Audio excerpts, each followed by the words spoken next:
Assalamualaikum warahmatullahi wabarakatuh.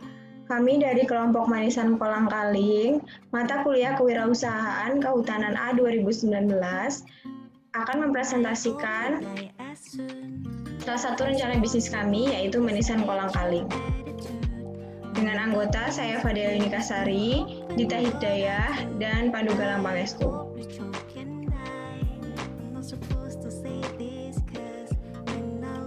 Untuk bagian yang pertama adalah deskripsi usaha. Deskripsi usaha ini mencakup data pengusaha. Data pengusaha yang pertama adalah Pandu Galang Pangestu dengan nomor telepon 0852 7929 5820, beralamatkan di Labuan Ratu Baru, Wai Jepara, Lampung Timur, dan berusia 19 tahun.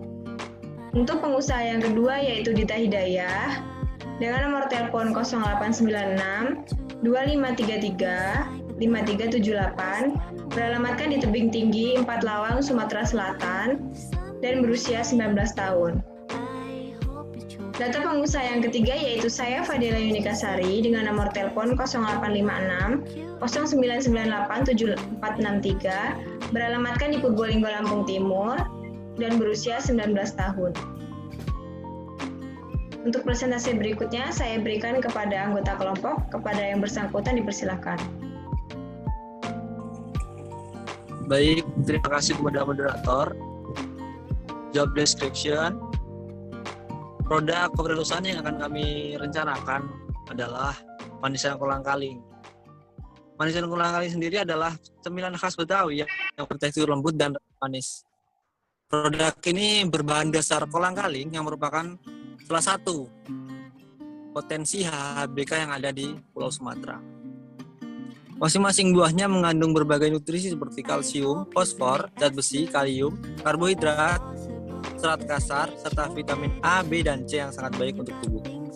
Next.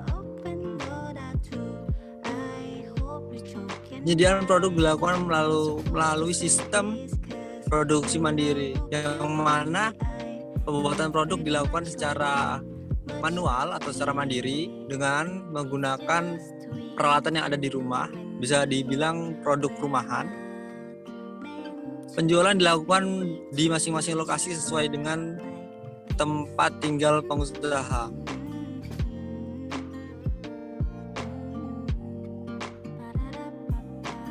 Karena kami satu kelompok memiliki tempat tinggal yang jauh serta masing-masing kelompok dan terkendala oleh sistem pembelajaran yang online, maka penjualan dilakukan secara mandiri di lingkungan masing-masing seperti Dita di Tebing Tinggi, Fadela di Purbolinggo, dan saya di Wai Jepara.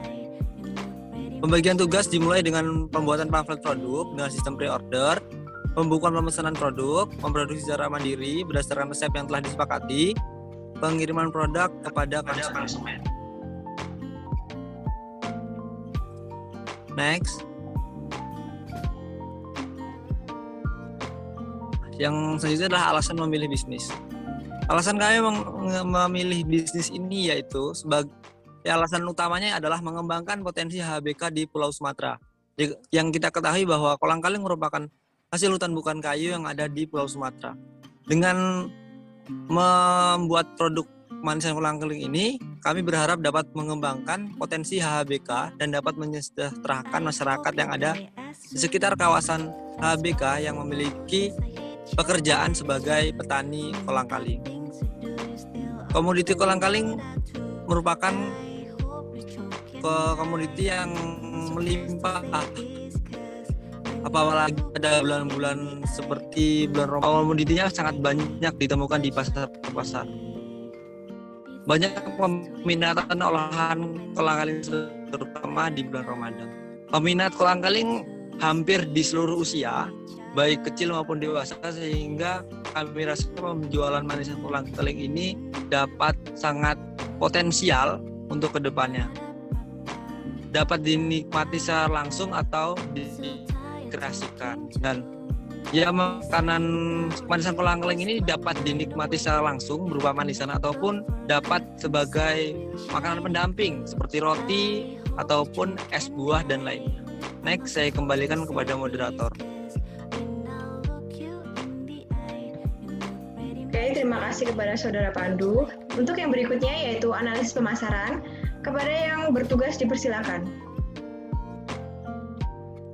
Oke, baiklah. Terima kasih kepada moderator. Selanjutnya adalah analisis pemasaran. Yang pertama itu ada produk, yang mana produk yang akan kami kembangkan sendiri dalam bisnis ini yaitu manisan kolang-kaling. Yang kedua adalah tempat. Usaha ini dilakukan dengan memanfaatkan media sosial sehingga penjualan dapat dilakukan dari rumah. Hal ini dilakukan dikarenakan jarak kami satu sama lain yang terbilang jauh. Jadi kami melakukannya melalui media sosial dan dapat dilakukan dari rumah masing-masing. Selanjutnya, harga.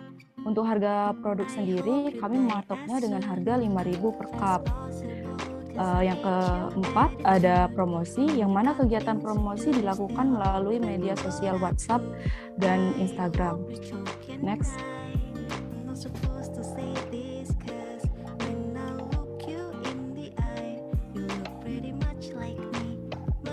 Oke, selanjutnya ada proses produksi, yang mana dalam produksi ini ada beberapa langkah kerja dalam membuat manisan kolang-kaling ini sendiri.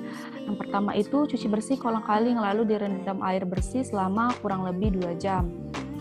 Yang kedua itu cuci kembali dan bilas sampai bersih, lalu tiriskan hingga kering dan tidak ada sisa air bekas rendaman kolang-kalingnya.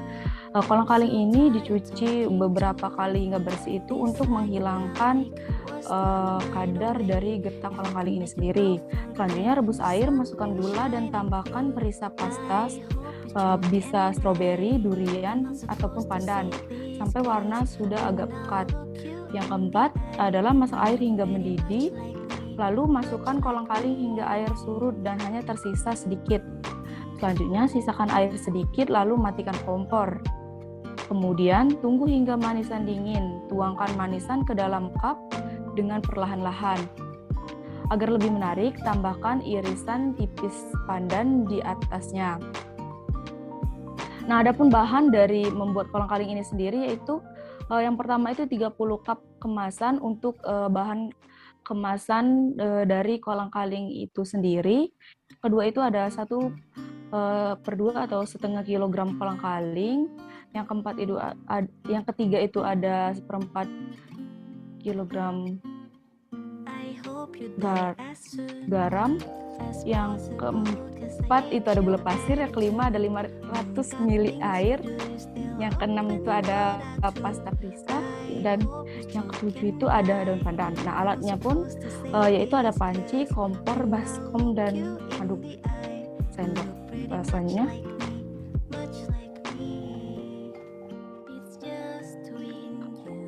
oke, yang selanjutnya ini ada peluang pasar. Peluang yaitu pada bulan Ramadan banyaknya peminat makanan manis, terutama olahan kolang-kaling. Selain itu, karena pasokan kolang-kaling yang banyak sehingga harga produksi dapat ditekan. Nah, peluang dari usaha kolang-kaling ini banyak kita temukan di bulan Ramadan. Namun untuk bukan bulan Ramadan sendiri bisa berpeluang juga dikarenakan produsen dari es buah itu sendiri suka mengolah manisan kolang-kaling ini sebagai campuran dari produk es buah mereka sendiri. Selanjutnya adapun sasaran. Sasaran dari produk ini yaitu seluruh lapisan masyarakat, terutama pecinta makanan manis seperti ibu-ibu remaja serta anak-anak kecil. Selanjutnya ada pesaing, ialah penjual makanan lain, penjual makanan ringan yang sifatnya manis, dan pedagang takjil lainnya. Next.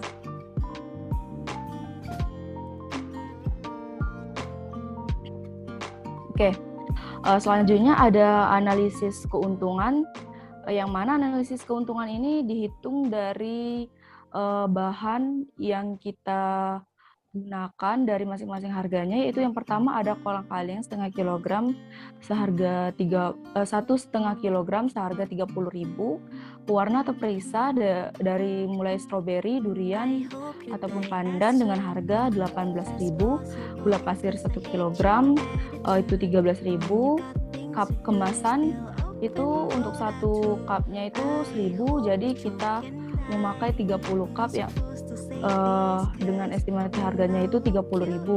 Selanjutnya biaya tak terduga yaitu 10.000, dengan total modal itu kita sejumlah 101.000. Selanjutnya ada estimasi harganya Estimasi harga dari produk kolang-kaling ini sendiri kita bandrol seharga 5.000 per cup. Jadi dari total penjualan 30 cup dikali 5.000 menghasilkan Rp150.000. Jadi kita memperoleh total untungnya itu kurang lebih Rp49.000.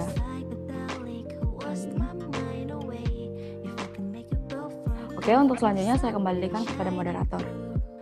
Nah, itulah paparan dari usaha bisnis kami yang kami rencanakan mengenai manisan kolang-kaling. Kami dari satu kelompok apabila ada kesalahan, kami mengucapkan mohon maaf. Kami ucapkan juga terima kasih karena telah menonton video ini. Kami akhiri, wassalamualaikum warahmatullahi wabarakatuh.